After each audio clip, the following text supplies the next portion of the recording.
As you know, there's a federal component to franchise rules and regulations, and there's a state-specific component. Up on the map here shows two sets of different state-specific laws. There's the relationship laws that talk about the relationship between you and your franchisee during the term of the franchise agreement, and franchise registration laws that talks about the requirements that you need to go through before you can sell a franchise in a state. There's a lot of overlap, but importantly, it's not identical. And together it makes up over half the states that you need to think about some additional requirements before you're engaging in your full franchise operations and sales. Most of the time, these are out of sight, out of mind until you reach critical junctures, but we just want to remind you of a couple of key things to make sure you're compliant.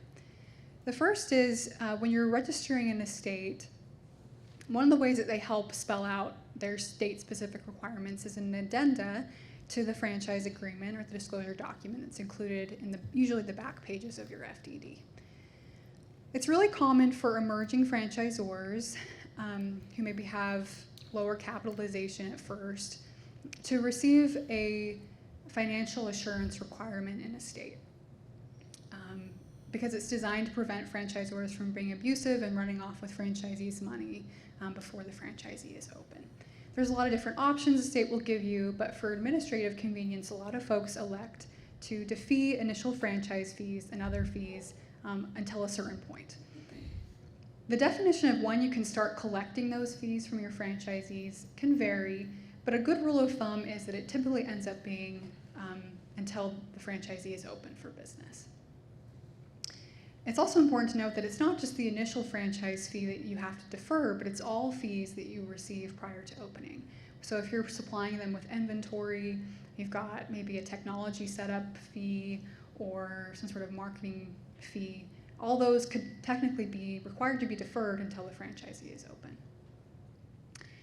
It's just important to remember that if you have that condition in your state addenda that you follow it. If you don't, then you're going to be potentially subject to state action, or you've got a franchise violation that your franchisee could hold against you with leverage that you don't want to give them. We try to help alert you when those conditions are required, and of course you're making the decision of which conditions you accept, but then as you're bringing franchisees on board, it's important to remember that these still apply.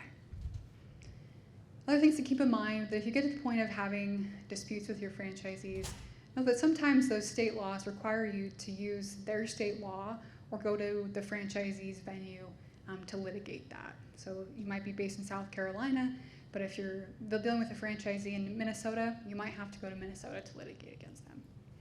And finally, some state provisions might prohibit certain common terms in franchise agreements relating to when you can use releases or apply liquidated damages or enforce post-term non-competes. Again, we'll help you walk through when these apply and when they don't, but just when it comes down to having to enforce your agreement against franchisees, it's important to note that sometimes states will have different opinions on what you can do. Finally, last year we spoke a lot about the franchise questionnaires.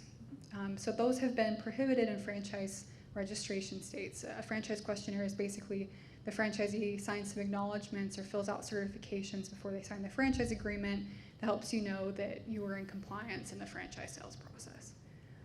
If you're still using those, as you can, in non-registration states, if you're not going to read people's responses to those questions and evaluate them before countersigning the franchise agreement, it's better not to have had that question in there at all, because then any issues that are documented on that questionnaire can then be used against you.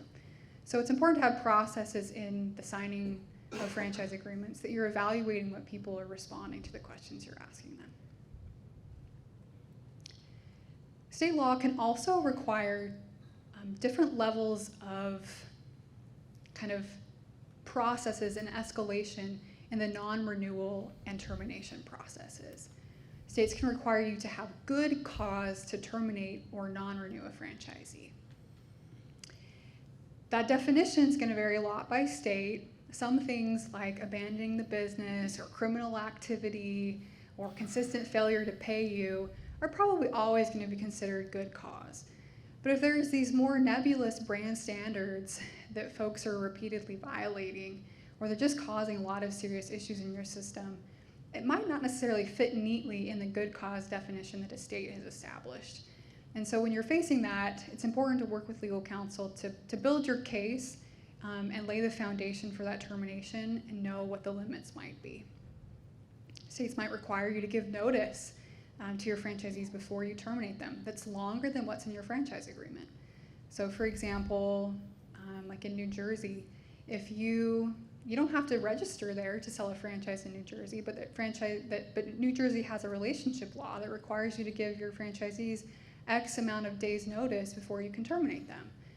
If you're needing to act quickly and you've let this simmer and now it's exploding on the stove top and you've got a real issue, you need to act quickly, state law might not let you act that quickly. So it's important to lay the foundation.